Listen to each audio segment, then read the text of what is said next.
One of the features of Azure Virtual Machines that increases the availability of those virtual machines is this concept of managed disks. So let's take a look at this in a little bit more detail.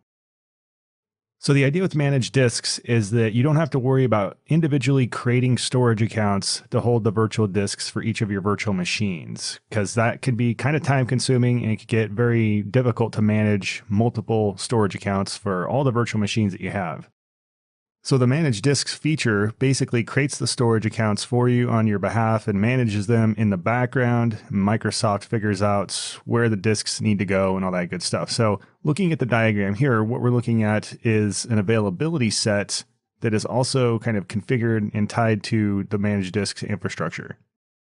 So if you remember back to when we were talking about availability sets, when we put, for example, 3 virtual machines in an availability set, those can go into 3 different fault domains like we see here. So we have fault domain 0, fault domain 1, and fault domain 2.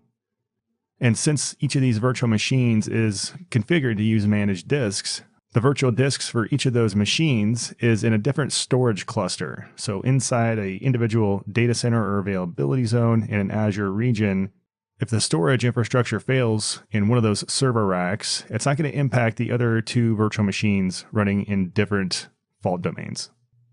So when you're building out a highly available design, you're utilizing an availability set in a single Azure region that maybe doesn't have availability zones yet. This is a great way to increase the availability of your systems. That way a storage failure doesn't actually have to impact necessarily your virtual machines.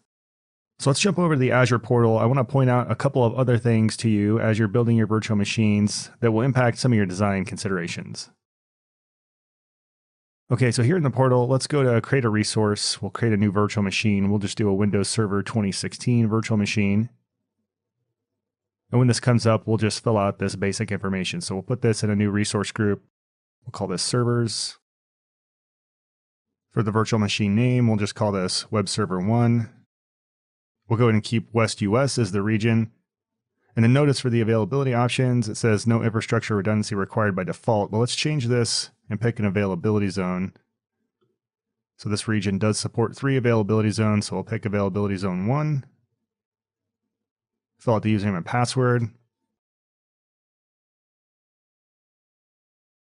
And the thing I want to point out to you here is on the next screen when we go to disks. So click next.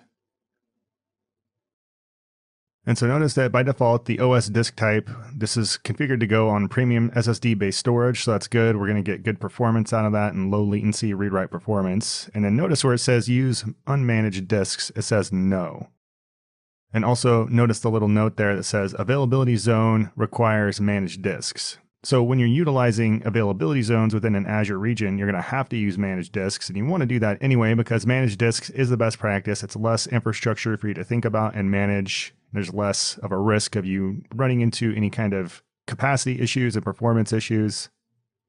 And regardless of whether you're using availability sets or availability zones, managed disks will give you a 5 nines of availability SLA for Azure virtual machines. So it's a good practice to use this, and just know that it's something you want to use in your highly available designs for your Azure virtual machines.